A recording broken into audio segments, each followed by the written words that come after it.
moderated session that's recorded. We have Denise here with us from NAC Training. You may remember her. She was here. Help me out, Denise. Was it last year or the year before? It was Uh, last year. Yes, it was absolutely. last year. Yeah. So welcome back, and glad to have you back with us. Denise is going to be monitoring the chat and the Q&A for any questions that you might have. But I know a lot of times with Neil's sessions, we will talk, and their question will be come up, and someone will say, "Hey, can you go back and do such and such again? I missed it." We're not going to do that today. The sessions are recorded. You're certainly going to be able to go back and watch it later. But we're going to go straight through the presentation today. And if there was a quick, what was that shortcut key again? Denise will be able to answer that for you. And we'll keep rolling. We will still have the polling questions. And this still does qualify for NASBA credit because it's moderated and monitored by a subject matter expert, is what NASBA requires. So, Denise, thank you for joining us and being that subject matter expert. And I'll turn the floor over to you to talk a little bit while I get that video keyed up. Thank you, Chris. Yes, I see someone saying, "Welcome, Houston." I too am outside of Houston, so that's very exciting. Uh, I am very happy to be here and work with Octane this year. Any questions you have, please put them in the Q&A. I am a software trainer and project manager at NAC Training, and Word is one of my classes I teach on the regular. If it's a desktop, I'm probably teaching it. So I hope you really enjoy this. Neil is such a wonderful teacher. He can really keep you engaged even when it's recorded. And like I said, go ahead and put that in the Q&A if you have any questions. All right. Thanks a lot, Denise. And with that, we will get going. So, welcome, Virtual Neil.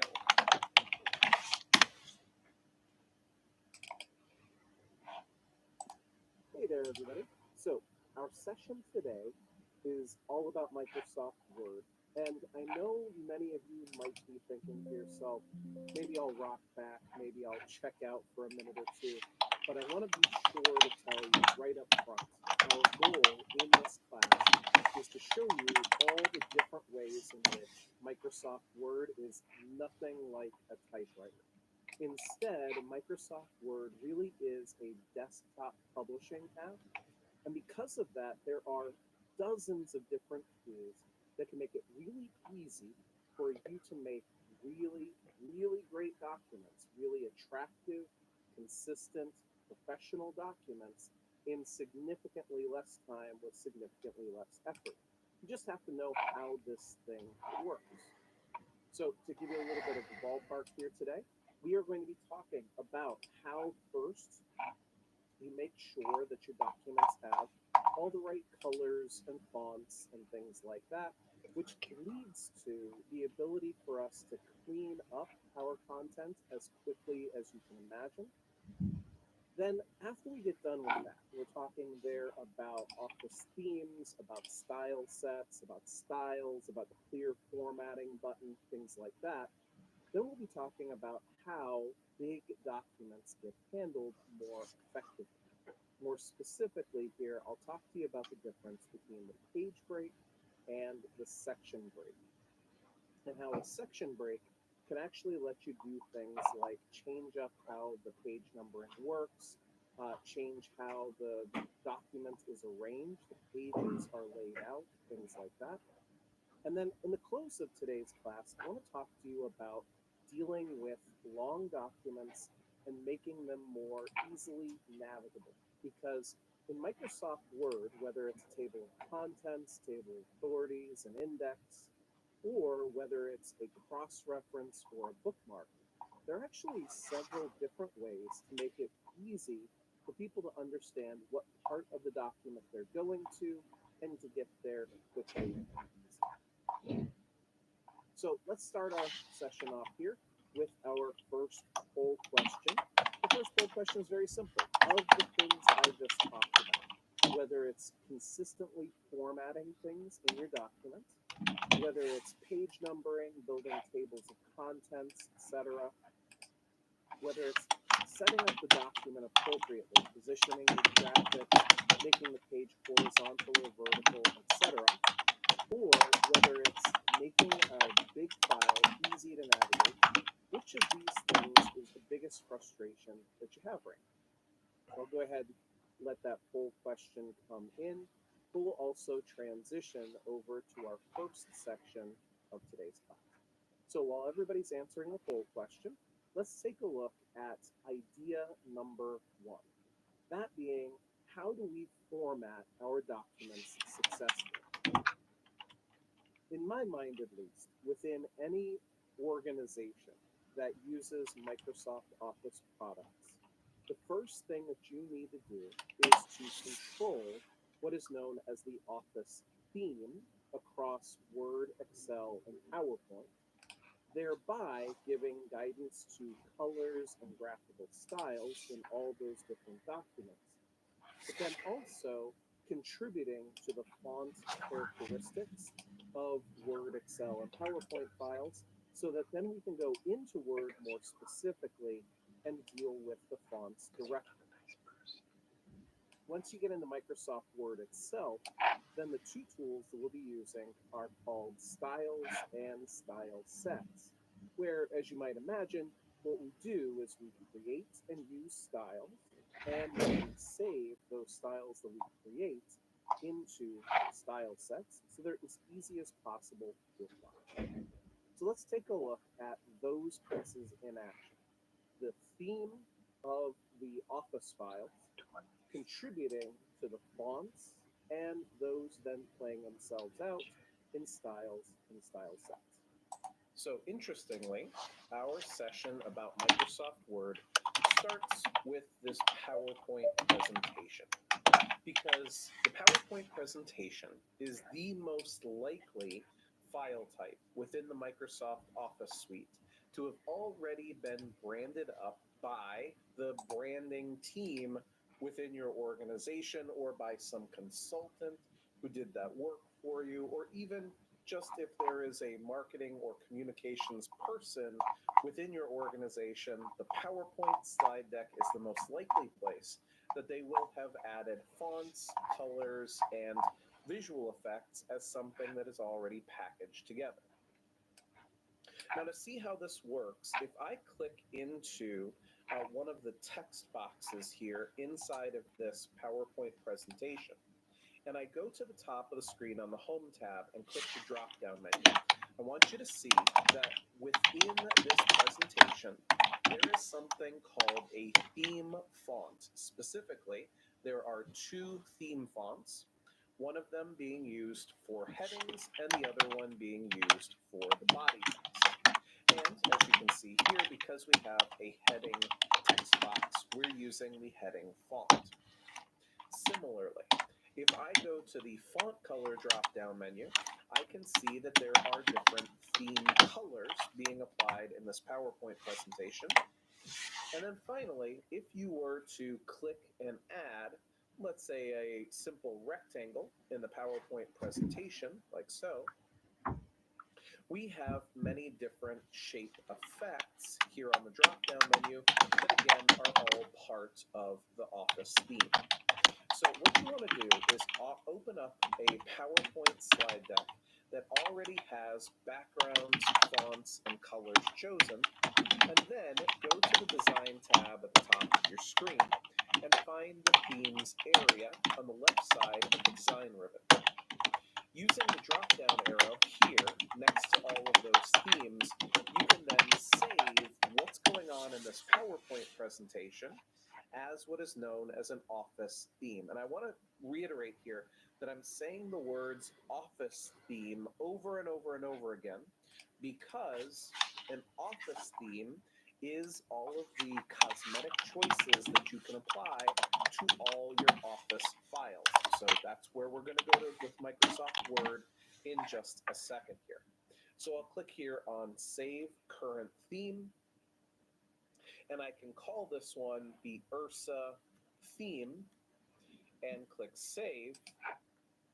And now when I go to any Word document or Excel file, I will be able to open up that file, go up to the Design tab at the top of my screen and see that there are themes. And as you can see, I literally just a second ago saved the Ursa theme. And notice this, everybody. I'm going to hover outside of this. Let's take a second. I'm going to zoom in here so you can really see it. This font in this Word document right now is Aptos. However, if I go to the Design tab at the top of the screen and I go to Themes, watch as I hover on top of Ursa and the fonts change. So the fonts now look like the same fonts from the PowerPoint presentation, which I didn't really call out, but are the Grandview fonts. So Grandview is now the font being used in this Word doc because it's the same font that was being used in the PowerPoint presentation. Now you can choose whatever you want as your heading and body fonts. Now, when I say that, let's be very clear, right? You should choose whatever is in your organization's view of the right choices. But you do want to make sure that you go to the Design tab, and here under the Fonts drop-down menu, you can see that you can preset different font families for the heading and the body. If I click here on Customize Fonts, this is what we're talking about. Now, right now, inside of this theme, the heading font is Grandview and the body font is Grandview. So by choosing that, what's beautiful is that we can consistently use whatever the heading and body fonts are throughout the entire document, and we have consistency. Now that we've done that, now it's time for us to talk about the styles that are being used in this Word document. You can see here that I have this first paragraph here, and if I go to my Home tab, it says that that paragraph is Grandview font, 11-point text. But over here, under the styles grouping, it says that that is quote-unquote the normal style. Now, what's problematic here is that even if you were to change this font, it would still say normal right here. Let me show you what I mean by that. I'm going to change it from Grandview font to, let's say, Algerian, so it really looks different. And I'm going to increase the font size. Now, everybody, this is clearly not the same font that was chosen before, but if you look at the styles group, it still says it's normal. And it says that because you haven't chosen a different style to be applied. So what you can easily do here, everybody, if you have text that says that it is the normal style, but it does not look like the normal style, find your font group on your Home tab, find the little letter A with the eraser connected to it, which is the Clear All Formatting button, and watch as by pushing just this simple button, Clear All Formatting, it takes away everything that is not really the normal formatting. Again, in this case, Grandview 11-point text. So this is the building block that our documents work off of. You want to know what your normal style is. I can right-click on the word normal here and go to modify, and I can make more specific choices about which font is used, what font size is used, and if I want to, also what kind of spacing is being used. I want you to notice here, everybody, that right now, this paragraph and this paragraph are separated by a relatively small gap. It is still clearly there, but it's not pronounced. Here, under the Format drop-down menu in the bottom left-hand corner, if I go to Paragraph, you'll see that that is because the spacing after each paragraph is 6 points. As you can see right here, I can change the spacing after each paragraph to make it a little bigger. Let's go to 12, so it is very clearly different. And then I click OK, and watch as I click OK, and in fact, now there is more of a gap between the two paragraphs. So always start in your document by making sure that your normal style is what you want it to be. By going to normal, right-clicking on it and choosing Modify, and then making sure that the font is chosen correctly, the font size is chosen correctly, and the spacing from the Format drop-down menu is chosen correctly. And once you do that, you can now say with clarity that when we work with this document, we know that for the most part, most of the content is easy to read and it all is consistent. The easiest place for inconsistency to be introduced into the Word document is if you copy and paste content into the Word document. If you want to counteract that, you can go to the File tab in the top left-hand corner of your screen and go to the Options for Microsoft Word. So File and then Options. And what I'm going to be doing is going here to the Advanced Options, excuse me, and finding the Cut, Copy, and Paste section. And you see right here, everybody, this is the sort of thing that gets people into trouble. Notice there's a drop-down menu here with pasting from other programs. A lot of people go directly to a website or a PowerPoint presentation or whatever. They highlight some text content and they go to copy and paste it into their Word document. And what happens is that the formatting from that other program oftentimes comes over into the Word document. So you can see here that what I've chosen to do is make it so that when I copy and paste text in from other programs, it strips away all the formatting and it only keeps the text. In the same way here, everybody, you can see that we have pasting between two documents, and here I've chosen to merge the formatting. But a lot of people have it set to keep the formatting from the source document, which causes it to look inconsistent in your document. So making sure that you strip away the formatting whenever you need to is very useful to do. And then even if you do have a chunk of text content in your document that looks a little bit weird, let's say it's just a little bit too big, remember that the clear formatting button up at the top of the screen allows you to take that out. Now, once you've got the normal style under control, the next thing you want to do is set up your heading fonts. You can see here that I've got normal and then this no spacing font, and then here this heading 1 font. And in fact, when I use the drop-down menu, you'll notice that I've got heading 1, heading 2, heading 3, heading 4, heading 5. Now, when you look at yours in your Microsoft Word, you might not see all these headings. It's okay. Basically, it starts to show them to you as you use them. So if you haven't been using heading 1 and heading 2, it probably won't show you headings 4 and 5 just yet. But you notice here, everybody, that I've got heading 1, heading 2, heading 3 in kind of descending order of size. So let's say, for example, let's start off here at the top of the document with an introduction to the document, and let's click on heading 1. So heading 1 is not about it being the first heading in your document, but rather the highest level of heading in your document. Heading 1s are the most important headings in your document. Now, if you want to adjust what heading 1 looks like, again, you go to heading 1, you right-click on it, and you choose Modify.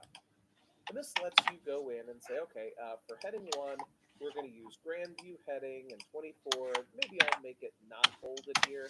And you can see here I can choose from lots of different theme colors and spacing. And then you click OK. There you go. So there's heading 1. And now what I'm going to do is I'm going to go somewhere else in the document. And I'm going to use this to say first section right here in the middle of the document. And again, click on heading 1. There we go. And a little bit farther down, we'll choose second section. And again, make it a heading 1. And then finally, right down here towards the end, I will put in my conclusion. And again, make it a heading 1. So if we take a look at this document as it stands right now, we have, let's go over here to the View tab and show multiple pages side by side. There we go. Okay, so looking at my document, I have an introduction on the first page. I have a first section on the second page, a second section on the third page, and a conclusion on the fourth page. And each of these is using the same heading 1 style, meaning that they are all the same aesthetic. Now, if we go to the Styles drop-down menu and we right-click on heading 2, and we go to Modify, we can now say, okay, Grand View heading, 18 point, this color, maybe bold, maybe not bolded. Let's go with not bolded here, and click OK. And so we'll say that within the introduction, I have an introduction segment A, and I'll choose heading 2. There we go. And right here, we'll have introduction segment B, and again, we'll use heading 2. And here we'll say it's the first section segment A, and again, use heading 2. And then right here, first section segment B, and make it a heading 2. So again, we have within our document all of this normal text. Then we have the heading level 1, which is the biggest and most prominent. Then we have heading level 2, which is the second biggest and second most prominent. And if we needed to, we could go within segment A right here and put in a subsection title and make that a heading 3, and do another subsection title and make that a heading 3. So now I have heading 1, heading 2, and heading 3 throughout the document. And the first thing that benefits you is all we have to do now is go into our styles, and if we decided that heading 1 needed to be bigger, smaller, bolded, a different color, whatever it is, when we right-click on heading 1 and we go to Modify, just like this, I can say, hey, actually, let's make it purple, and let's make it bolded. And now when I click OK, every time that there is a heading 1 in my document, it is bolded and it is purple.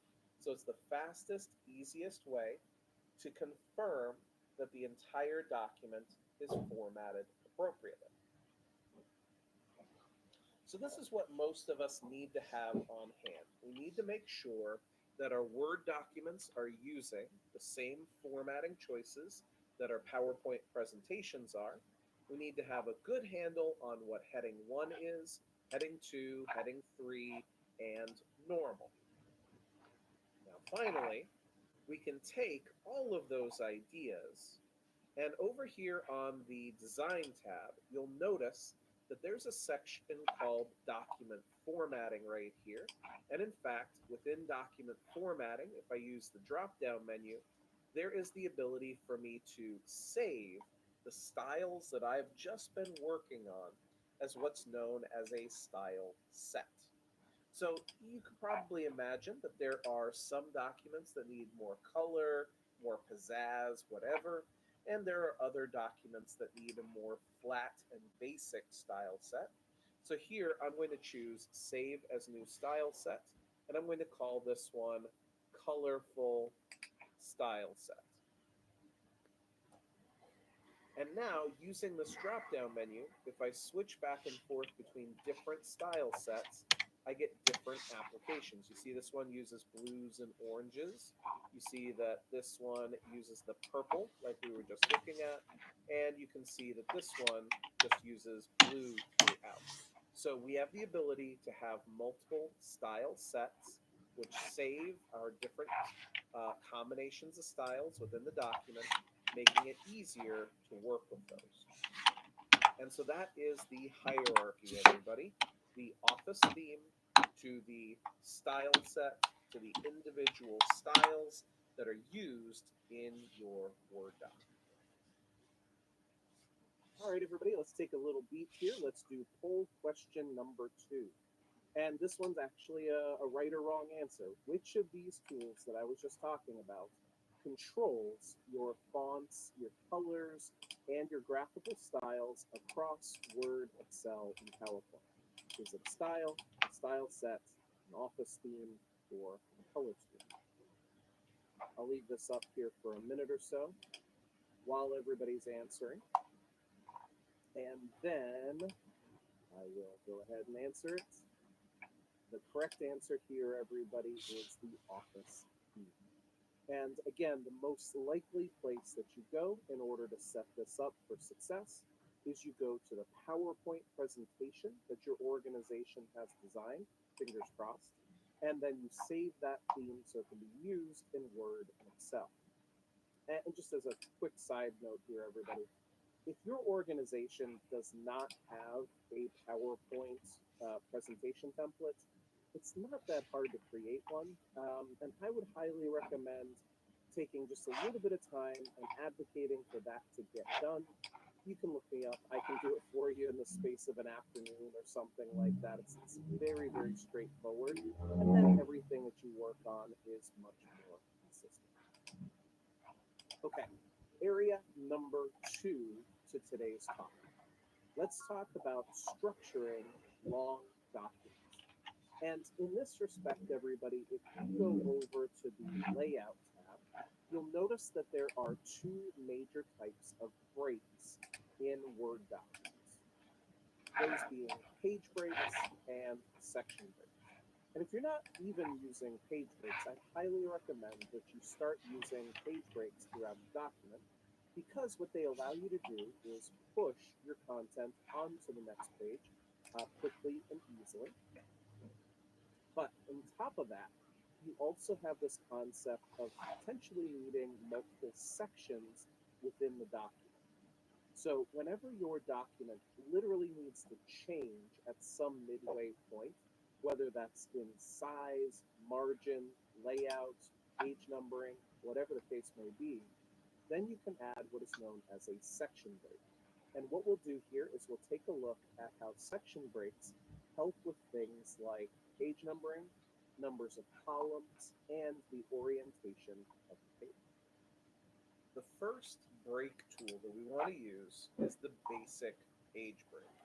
The page break allows us to go from the first section here being on the same page with the introduction and sort of in the middle of this space, and I want to push it to the next page. Now, everybody, let's be very clear why you don't hit enter here.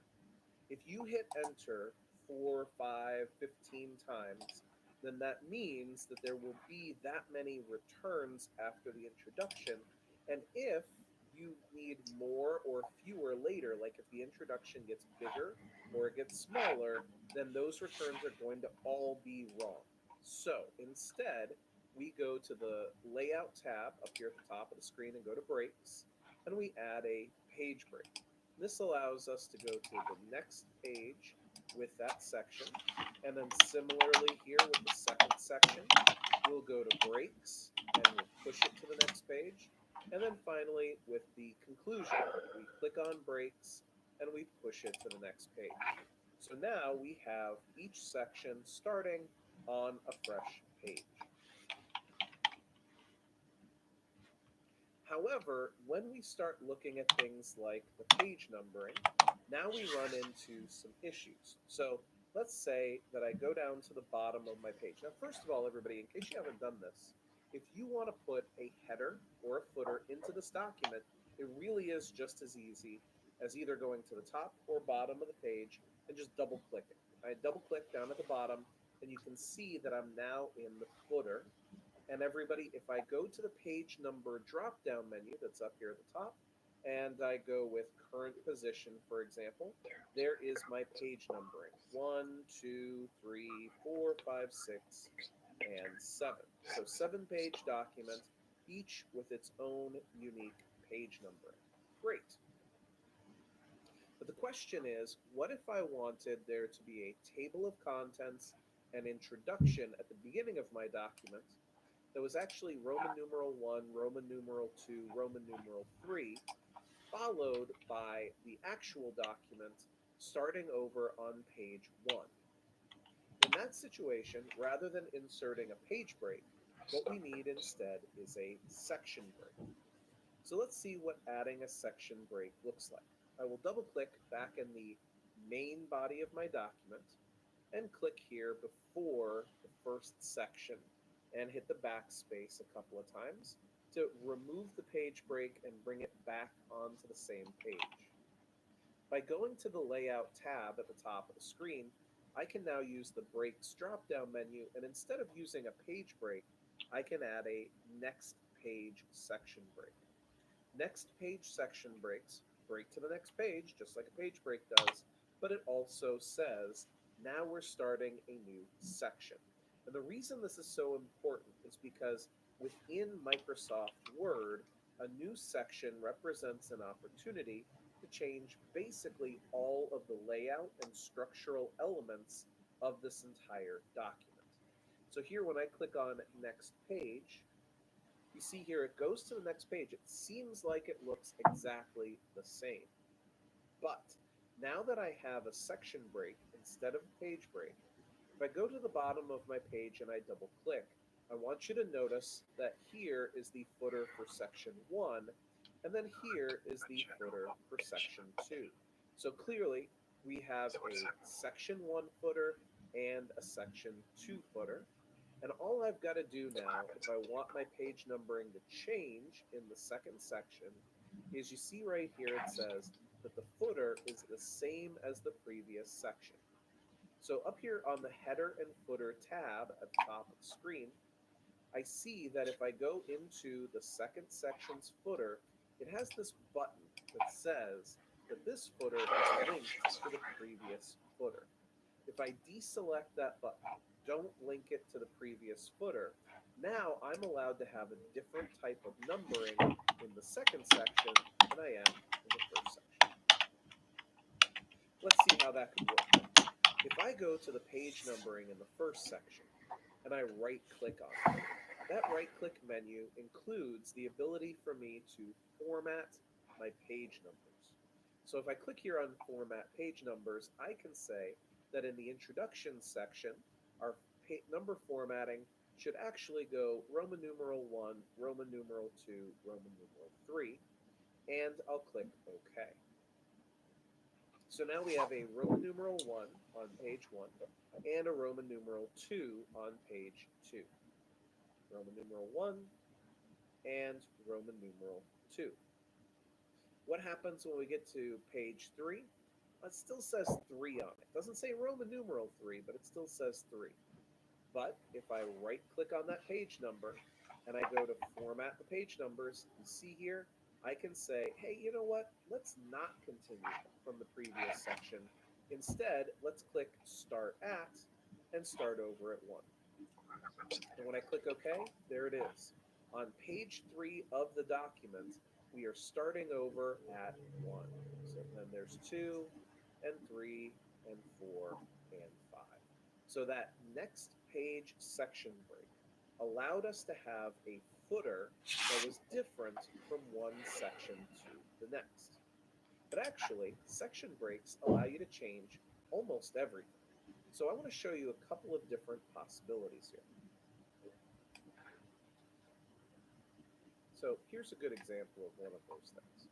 Let's say, for example, I want to use an Excel spreadsheet, right? So I'll go grab my Excel spreadsheet and I will copy this chart right here, and I'll go and paste it into my Word doc.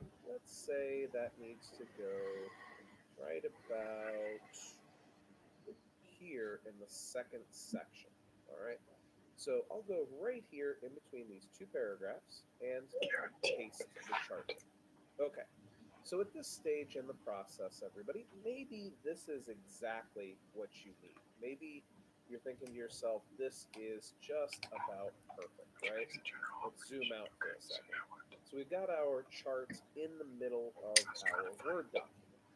But what if somebody came to you and said, actually, you know what we really need?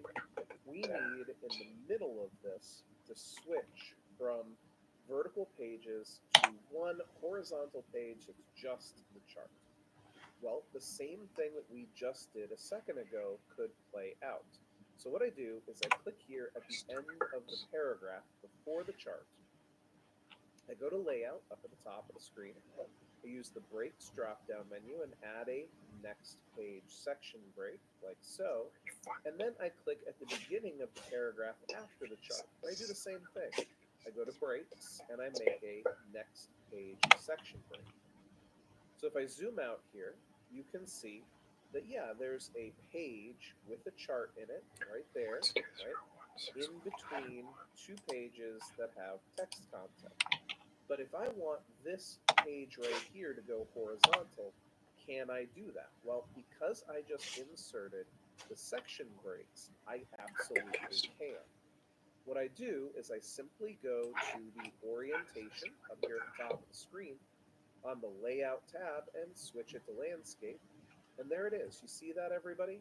That chart is now on a page that's horizontal instead of a vertical page, and it's right in the middle of my document.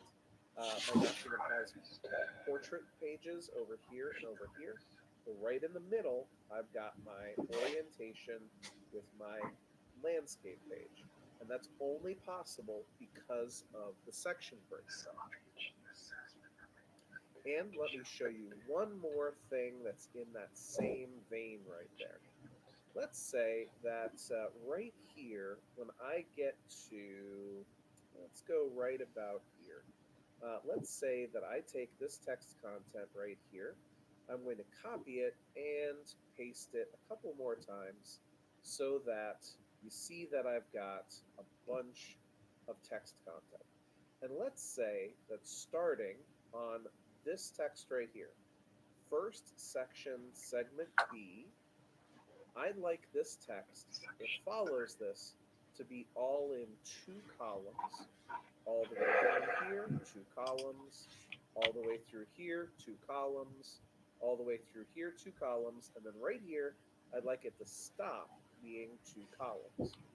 Well, interestingly here, I actually don't want it to go to a new page. I just want it to change from 1 column to 2 columns. So what I can do is right here at the beginning of this paragraph, where I want it to switch to 2 columns, I go back to the layout tab, I go back to the breaks button, and instead of doing a next page section break, because I in fact do not want it to break to the next page, I do what's called a continuous section break right there. And then secondly, I go to the end of this text area, right down here.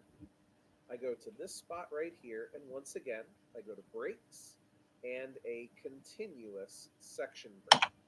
Now, if you're curious what that looks like, if you go to the Home tab at the top of the screen and turn on this Show Hide Paragraph Markings button, you can see that there is a continuous section break here at the end of this paragraph and a continuous section break at the beginning of this paragraph. So what do we do now? In between those 2 section breaks, I click literally anywhere. And on the Layout tab at the top of the screen, I can go to the Columns drop-down menu and switch it to 2. And you see that? All of the text before the section break is all in 1 column. Then it switches to 2 columns, right through here, right through here, right through here, right through here. And then the section break comes in again. And afterward, it's all in 1 column again. So those are 3 things that adding a section break is capable of. A section break could create new page numbering, could create new layouts, portrait versus landscape, and introducing additional columns into the middle of your document, but only when you use the breaks drop-down menu and choose one of those section break options. All right, poll question number 3 here, everybody.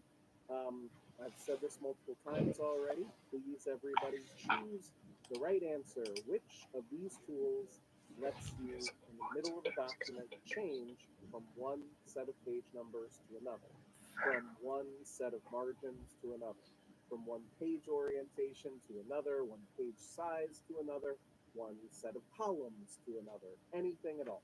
Again, I'll leave this be here for just another second or two.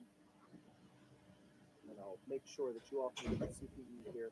The correct answer, everybody, is the section break. It's your ability to introduce sections into your document.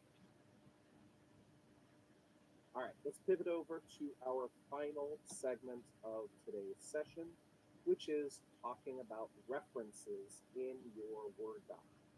Now, references, usually people aren't terribly on top of these. There's one type of reference which is very clearly and obviously used in a lot of places, which is the table of contents.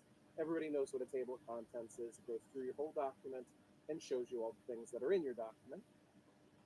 Now, as a quick note here, everybody, you can also create indices or indexes, and these are like manual tables of contents, but they allow you to mark whatever you want across the entirety of the document. You could also use footnotes and endnotes if you wanted to put a little notation about the things that you're talking about down at the bottom of the page or at the end of the document. But really what I want to talk to you all about here after table of contents is how introducing bookmarks throughout your document can make it possible to introduce both cross-references and hyperlinks to different parts of the document. So here's how this goes, everybody. First segment, if you are using styles like heading 1, heading 2, and heading 3, then the table of contents actually is generated automatically. You don't have to do anything special to make that happen. But item number 2 is that then you may decide that you want a highly manual and specialized set of links throughout the document. So a bookmark is an invisible marker that you can place anywhere inside of a document and then later reference that bookmark whenever you want somebody to go to the right place in the document.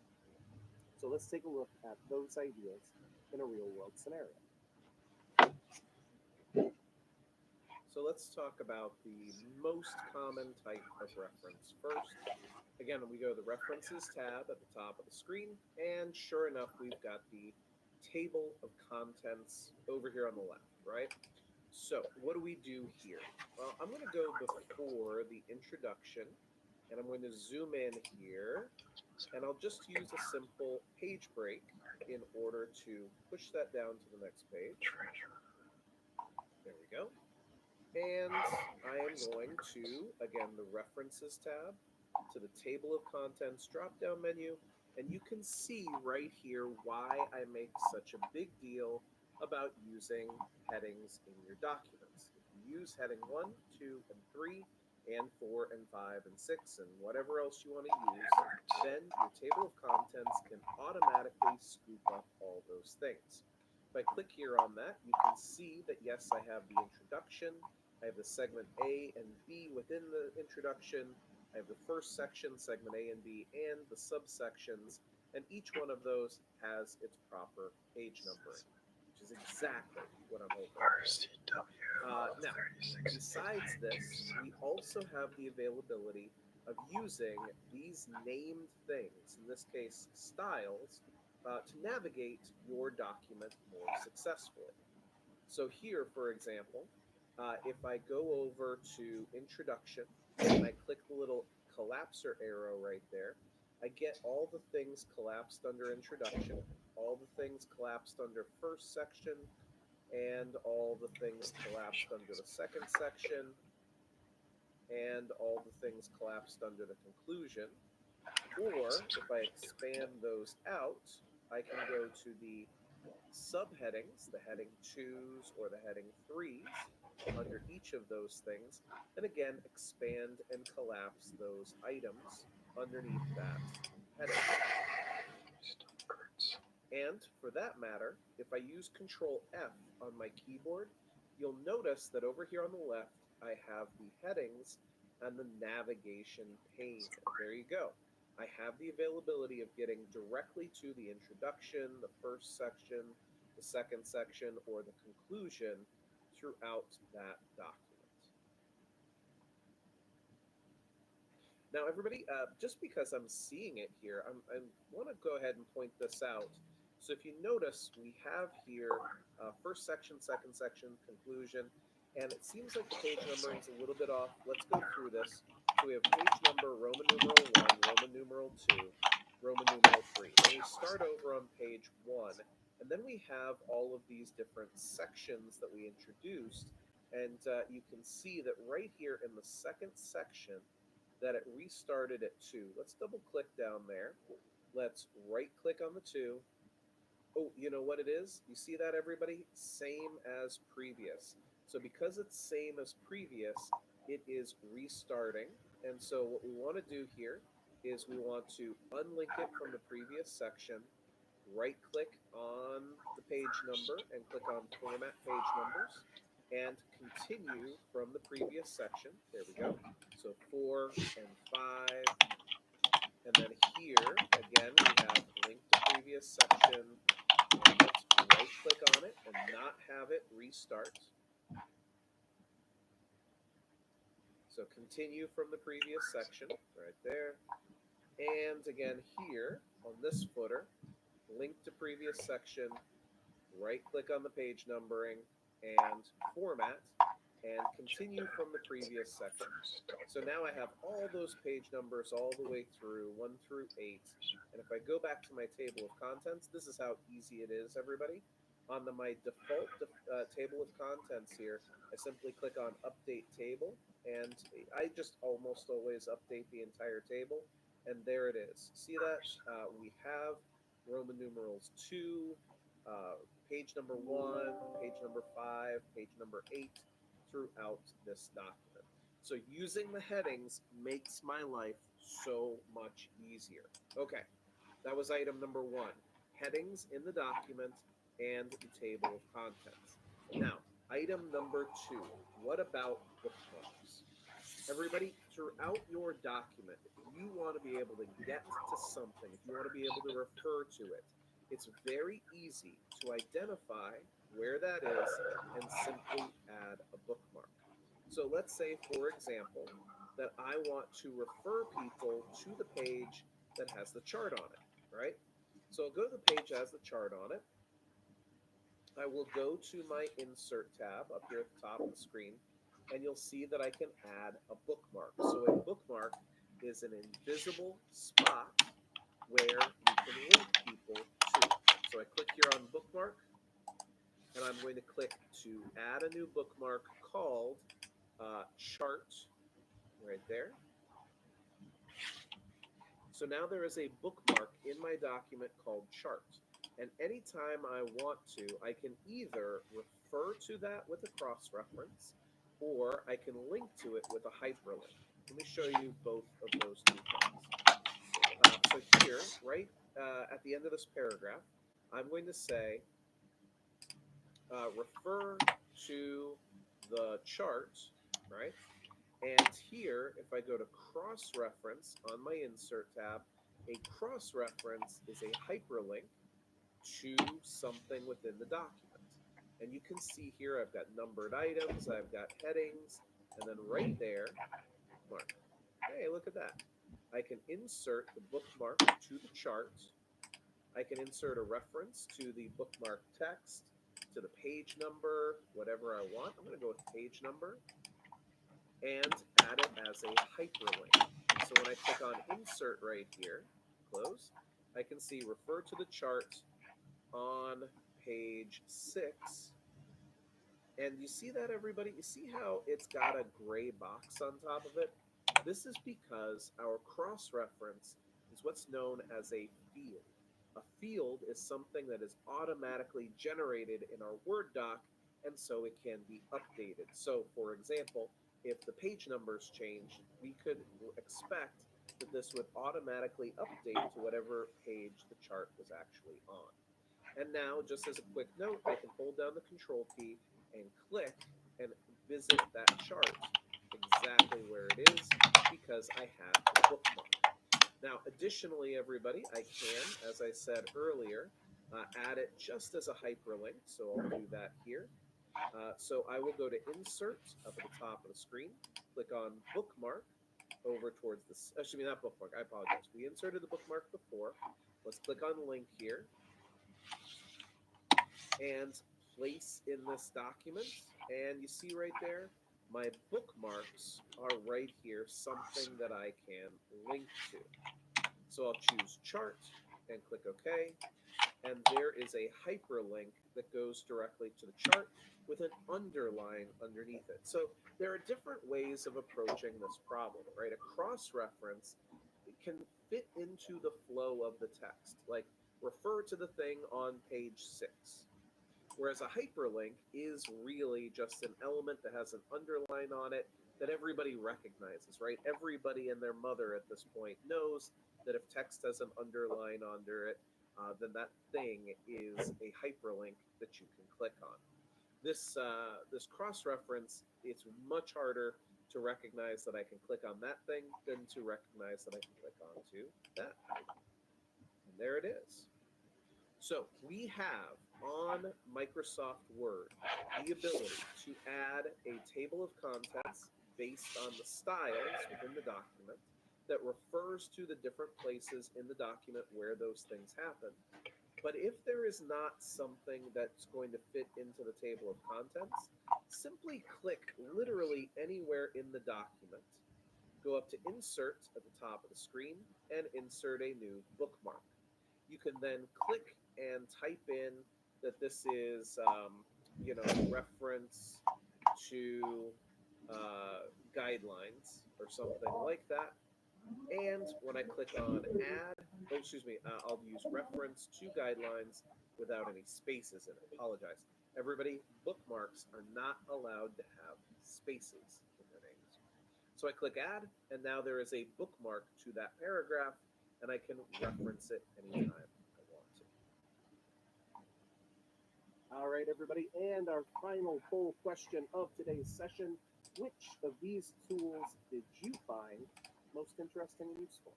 Was it the styles that control the fonts all throughout your document, the ability to introduce page breaks and section breaks to segment up your document, the ability to add tables of contents, bookmarks, cross-references, and hyperlinks to your document to make them more easily navigable, or all the little detailed things about being able to set up the layout of different elements within the document? When did you find most useful? And while everybody's answering that last poll question, again, thank you everybody for hanging out with me for this little time block. And I'll see you during tomorrow's session when we talk about a lot of Microsoft Excel. Thanks, everybody.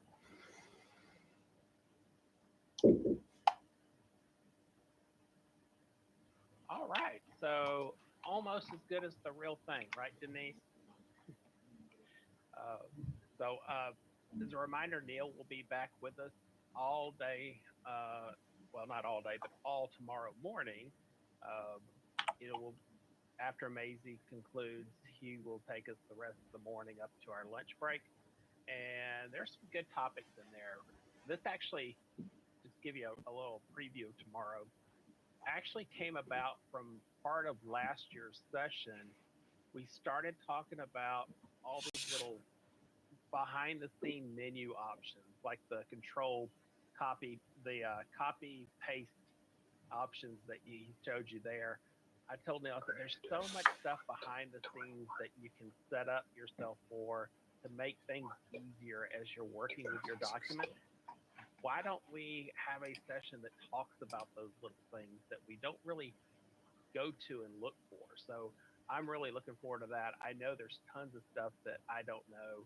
I think back years ago when I saw all the little paragraph markings and everything, I was like, how do I get this off my screen? And then, eventually you start to learn this stuff. So I'm definitely looking forward to that. Denise, thanks again for your time this afternoon. I know you're getting ready to head out, but I do appreciate you being here with us as well. And with that, we are coming up on our break, getting ready for our next 2 o'clock session. So refill your beverage of choice. And I don't judge when I say that. So whatever your beverage of choice is. And we'll get started back in just a little over 8 minutes. So I'll see you back soon.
All right, well, we're going to get started here back in a little over a minute, but I wanted to just go ahead and get things teed up and turn my screen over to Brandon and James.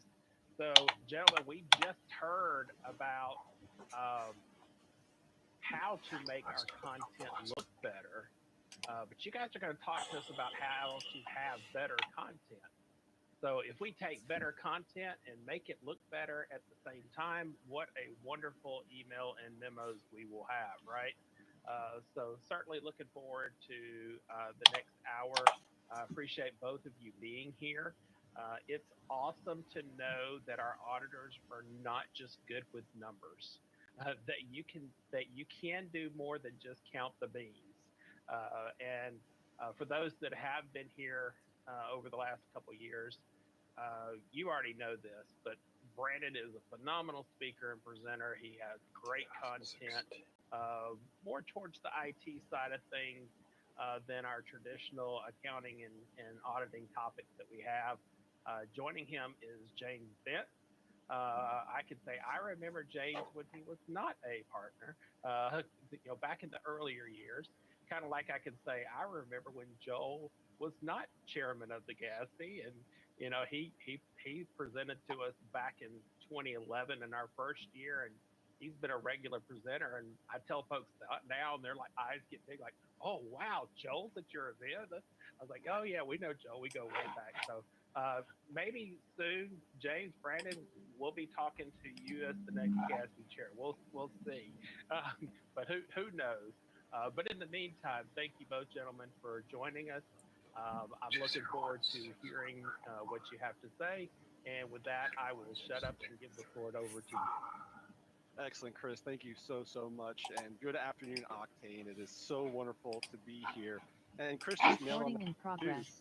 in terms of the session that was just concluded, making it all look nice. And then now kind of leading into this, really focusing on getting our message across.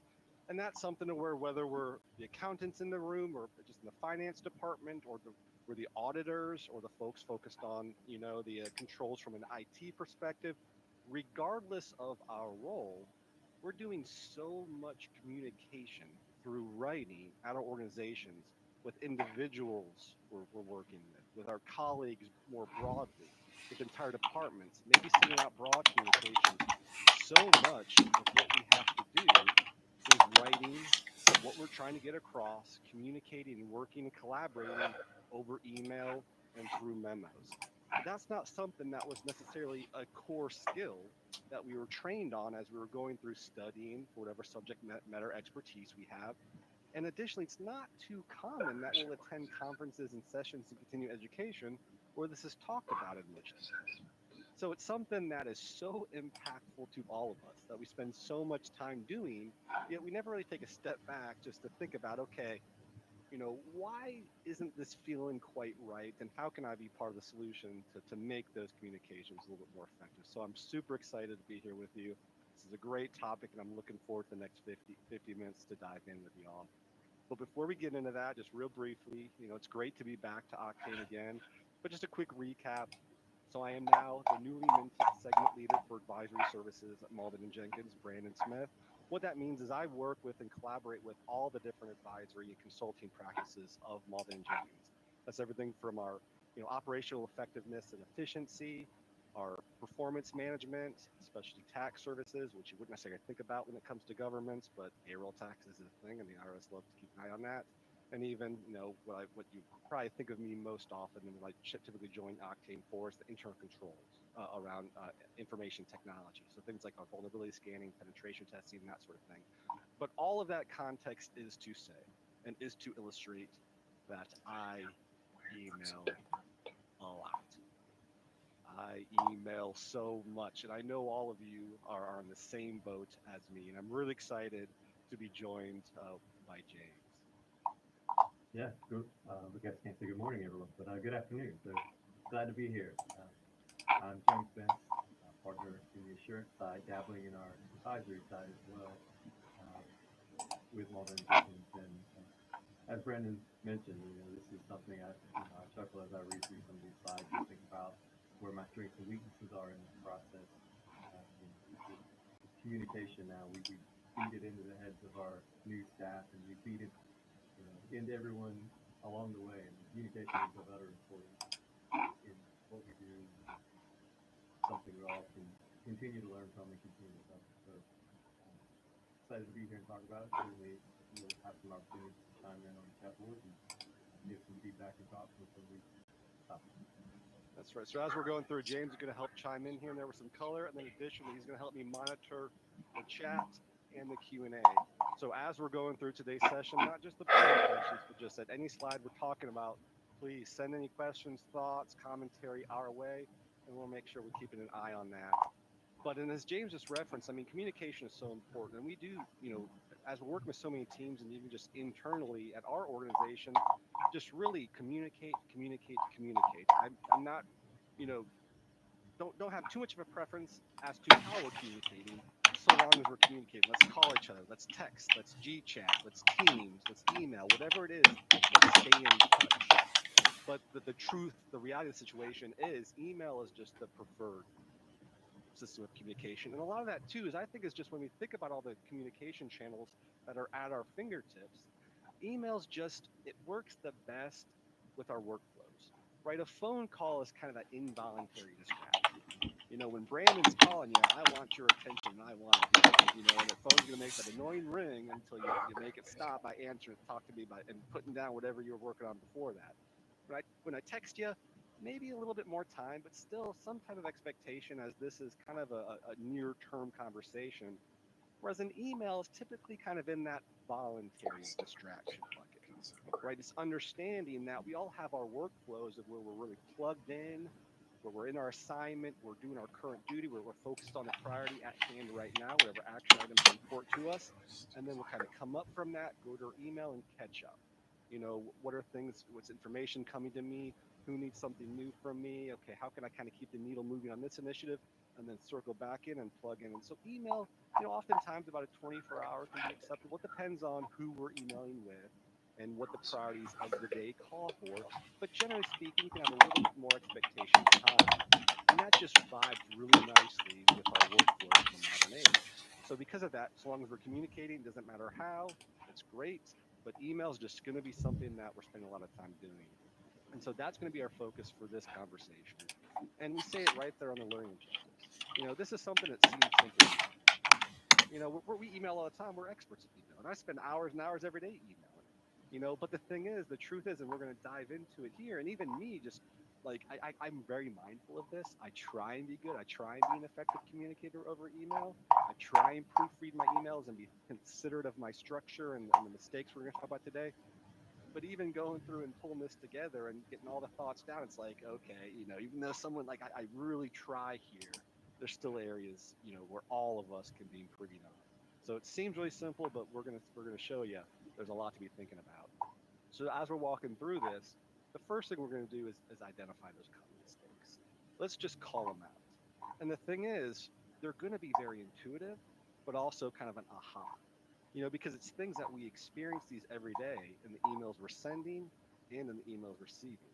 And we're just going to kind of put words to it. We're going to give a little more clarity around them. You know, we're just going to, and then we're also going to talk about how to move past them and be part of that solution for our internal communications. From that, we're going to kind of move into let's explore the balance between too short and too long. Because I think some of us, we tend to go toward let's just be concise, to the point, just get it out there. Just don't need a whole lot of color on this. You know, just get it out there. But context can help. Background can help. Clarity on what we're trying to go for here can help. We don't want to keep it too short. And there's also those of us who we really like to give that context, the background. Make sure that the folks who are involved in what we're working on can really have the full story and that we can have the good information to make good decisions and move forward as a team. But there's a balance on that side too. We want to make sure that we're aware that people's inboxes are filling up, right? An inbox is almost like a to-do list these days in terms of what we're acting on now, what we're going to circle back to later.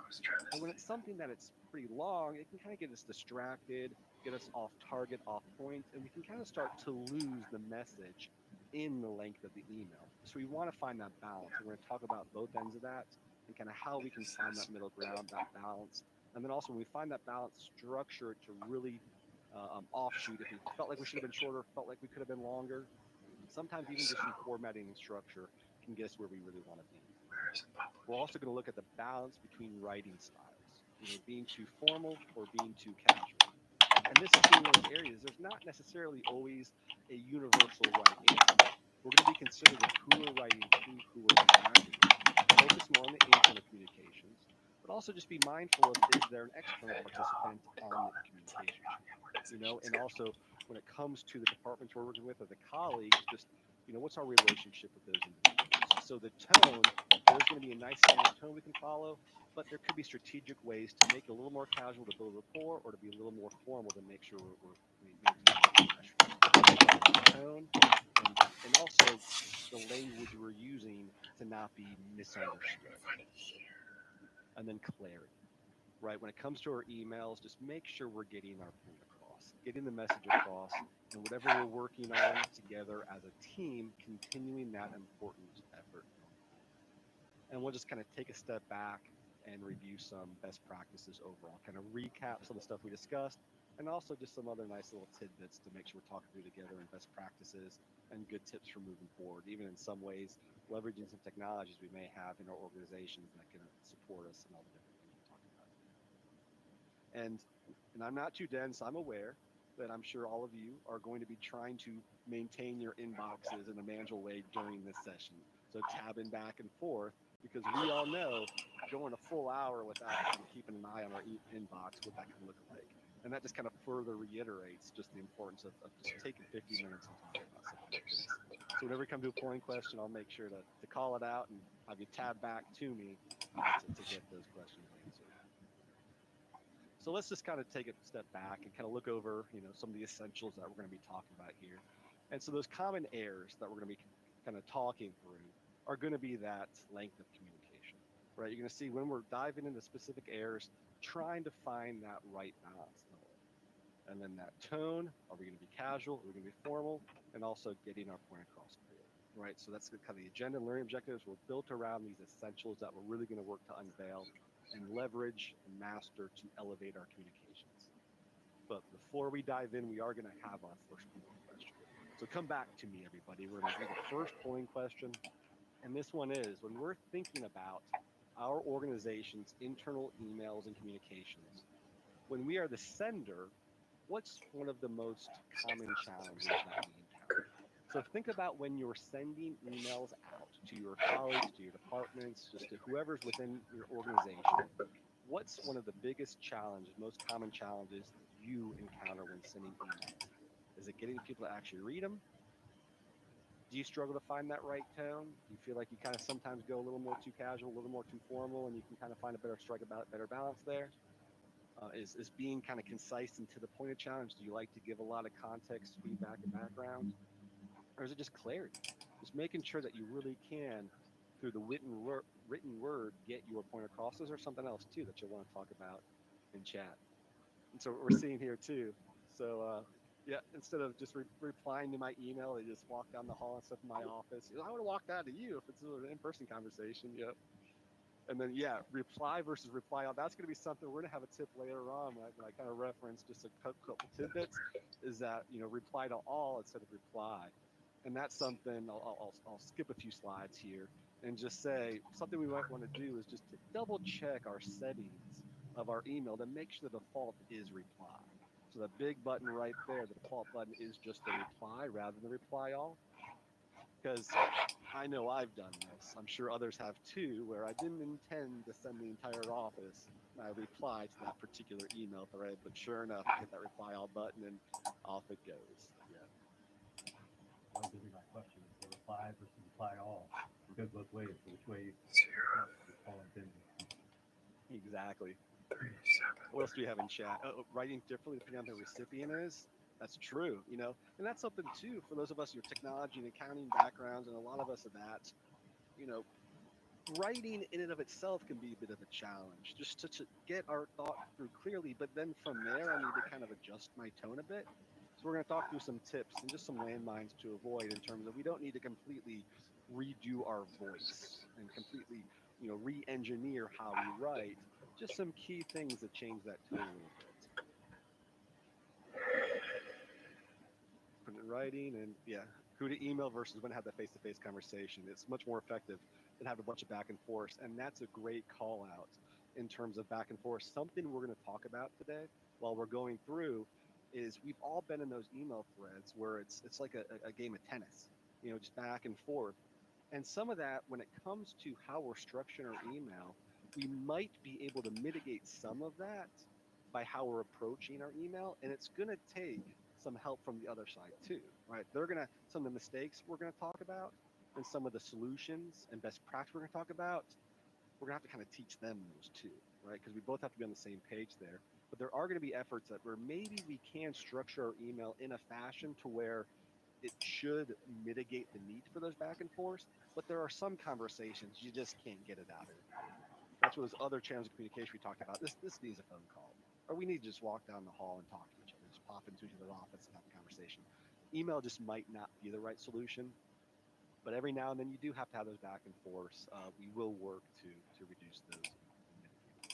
But those were awesome thoughts in the chat. Thank you all so much for writing those in for us. And let's glance at the results here too. So we have a lot, getting people to actually read them. That's right. And that's something we all know that the email, they just keep coming and coming and coming. So how do we get ours to be the one that they actually open up and read and then act on and get some type of action? Did I miss that? Perfect. All right, let's go ahead and jump into our first common mistake. And this is going to be the very first thing we address when writing an email, and this is the subject. The subject line. You might not think too much about the subject line. It's just kind of a required field when you're doing an email. Just put something in there, and then the actual purpose of the email, the substance, is what you're actually writing in the body of the email. It's not uncommon, too, for folks just to leave the subject line blank. Because what's the point? Just put something in there. But the truth of the matter, though, is because of how we're all interacting with our inboxes and our emails, that subject line right there in the list of emails is a very useful piece of information for us. We want to make sure that we take advantage of that subject line when we're writing our emails and be thoughtful of what we're putting in there, thinking about, okay, this is the first thing my recipient, when Brandon sends you an email, that's the first thing you're going to see about the email I'm sending. So it's worth, Brandon, putting a little bit of effort into what am I putting that subject line? What am I communicating to you about what I'm communicating to you about? And so some best practices when it comes to a clear subject, clear intent is first bullet point, subject line should clearly indicate the email's purpose. Why is Brandon writing? What's the purpose of me reaching out to you via email? And in order to do that, I want to avoid vague words and subjects like update or important. So if your auditor, IT auditor, or financial auditor just reached out to you, update or important, like what that can mean so many things. What are we talking about here? And is this like a real near-term problem we need to resolve now, or can this be something that's it's important generally, or this is just an FYI? What's the context here? And also, to the extent we can be, concise in it for specific actions, we want to go ahead and include those too. If I need something from you when I'm emailing, if I need you to do something, if there's going to be an action you need to see through in response to this email, it'd be helpful if I can put that in here. And to the extent practical, maybe even the time. So I'm looking for some feedback from you. It might take 5 minutes of your time. So 5 minutes right there in the subject line, before you even open it, I'm going to be asking for about 5 minutes of your time. So kind of comparing and contrasting some weaker subject lines to some stronger subject lines. Let's look at this. So rather than just update, this is an action required. Project X deadline is approaching. So I'm giving you updates about Project X deadline, how it's approaching, but I'm not just going to say update. I'm going to put some more information in the subject line about what I'm talking about and the purpose of this. And it's going to need some action from you. And then rather just important, yes, it is important that we're releasing a new HR policy on remote work. Rather than just important to let you know this is FYI, we've released this new policy on HR remote work. And then when it comes to a meeting, right, just not just meeting, but hey, a reminder we have a meeting tomorrow. So again, just very short, concise subject line, but a little bit more detail than just update an important meeting about what I'm reaching out to you about. Just adds a lot of context. And then when you are seeing that in your list of many emails, you'll know what I'm trying to communicate with you about. So the big takeaway when it comes to our subject lines, we don't want to just disregard that when we're crafting an email. We want to take an opportunity to try and be concise and clearly indicate what the email communication purpose is, and also if there's any required action. Bonus points if we can put some type of time expectation in there too. That can be a little harder to do, but if we can, it can be another little added. Brandon, just to jump in before you jump into the statement too, we don't really have a home with a future question is certainly others can feel free to chime in on the chat. But we do have a question from new to the government world. How do you handle the expectation that there's a constant checking emails throughout the day, interrupting your time? And I think the general approach and general answer you can listen for is setting those expectations within your teams and departments. Certainly in the government space, some of those expectations come from government,